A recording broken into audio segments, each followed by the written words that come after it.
ஆனால் இந்த எப்ஸ்டீன் ஃபைல்ஸில் மிகப்பெரிய பல கோட் வேர்ட்ஸ்லாம் இருக்கிறது.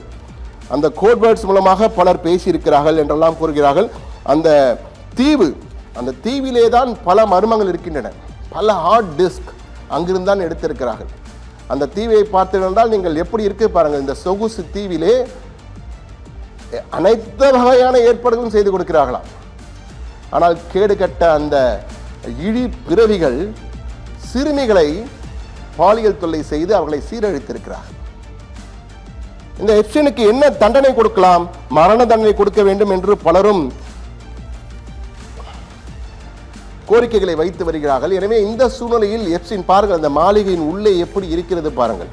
கிட்டத்தட்ட ஒரு சொகுசு அரண்மனை என்றே கூறுகிறார்கள். அந்த அளவுக்கு வைத்துக் கொண்டிருக்கிறார்கள். அந்த எப்ஸ்டீன் ஃபைல்ஸை பார்க்கும்போது உண்மையிலே பல மைக்கேல் ஜாக்சன் பெயரெல்லாம் கூட இருக்கிறது. மைக்கேல் ஜாக்சன் மற்றும் இங்கிலாந்தின் முன்னாள் பிரதமர், அதே போன்று ஆப்பிரிக்காவிலே பல மன்னர் குடும்பங்கள், பல தொழிலதிபர்கள், ஆனால் அடுக்கடுக்காக வந்து கொண்டே இருக்கு. நம்ம ஊர் அனில் அம்பானி பேர் கூட அதில் இருந்திருக்கிறது.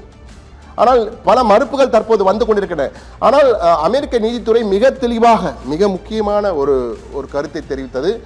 இதிலே பேரிடம் பெற்றதாலேயே அவர்கள் குற்றவாளிகள் என்று நாம் சொல்லிவிட முடியாது.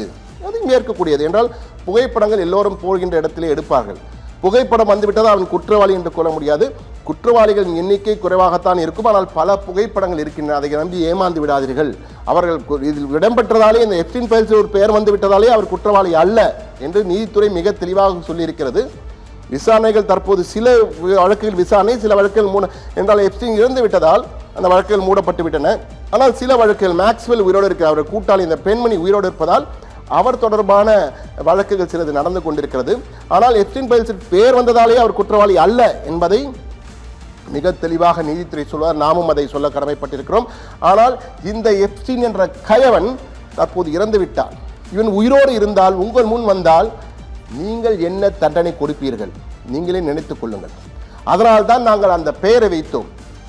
உலக மகா. அந்த தற்போது ஸ்ட்ரிங்கை போடுவார்கள் நமது ஒளிப்பதிவாளர், நமது டைரக்டர் நிச்சயமாக அதை போடுவார். மிக கொடுமை. அதனால் தான் இப்படிப்பட்ட ஒரு தலைப்பு. உலகின் யார் இந்த உலக மகா? 3 புள்ளி. இந்த புள்ளியை தற்போது நீங்கள் இந்த கதையை கேட்ட பிறகு உங்களுக்கு நிச்சயம் தெரிந்திருக்கும். அவன் உங்கள் முன்னால் வந்தால் நீங்கள் என்ன செய்வீர்கள், அவனை எப்படி திட்டுவீர்கள் என்பதை பார்த்துக் கொள்ளுங்கள். 1 2 நேர்களை மீண்டும் சொல்ல கடமைப்பட்டிருக்கிறேன். 2000க்கும் மேற்பட்ட சிறுமிகளை கொடுமையாக சீரழித்திருக்கிறான் இந்த கயவன். அதுவும் உலகம் முழுவதும் சர்வ தேசங்களுக்கும் சப்ளை செய்திருக்கிறான் இந்த ஏஜென்ட். இவனை சும்மா விடக்கூடாது என்று அனைவரும் கொதித்து போயிருந்தார்கள். சிறையிலே அடைத்தார்கள். ஆனால் தூக்கிட்டு தற்கொலை செய்து கொண்டான். அது தற்கொலை அல்ல, கொலை என்றுதான் எல்லோரும் சொல்கிறார்கள். ஆனால் அந்த 2 நிமிட அந்த சிசிடிவி ஃபுட்டேஜ் காணாமல் போனதிலிருந்தே இதில் ஏதோ மர்மம் இருக்கிறது.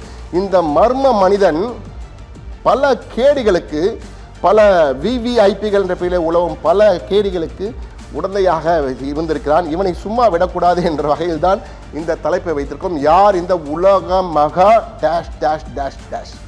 நீங்களே நிரப்பிக் கொள்ளுங்கள். நிச்சயம் இது போன்ற கயவர்கள் கடுமையாக கண்டிக்கப்பட வேண்டும், தண்டிக்கப்பட வேண்டும். அதில் மாற்று கருத்து யாருக்கும் இல்லை. எந்த நாட்டிலும் எந்த குடிமகனும் ஏற்றுக்கொள்ள மாட்டான். நிச்சயமாக கடுமையான தண்டனை கொடுக்கப்பட வேண்டும் என்பதிலே யாருக்குமே இருவேறு கருத்துக்கள் இருக்காது என்பதுடன் மீண்டும் இது போன்ற குற்றங்கள் நடக்காமல் நாம் அனைவரும் விழிப்புணர்வு இருந்ததால் நிச்சயமாக இது போன்ற குற்றங்களை தடுக்க முடியும் என்று கூறி இந்த சிறப்பு நிறையில் அனைவரும் பார்த்தமைக்காக மிக்க நன்றிகளை தெரிவித்துக் கொண்டு விடைபெறுகிறோம். மீண்டும் ஒரு சிறப்பு நிறையில் சத்தியம் எக்ஸ்க்ளூசிவில் சந்திப்போம். நன்றி, வணக்கம்.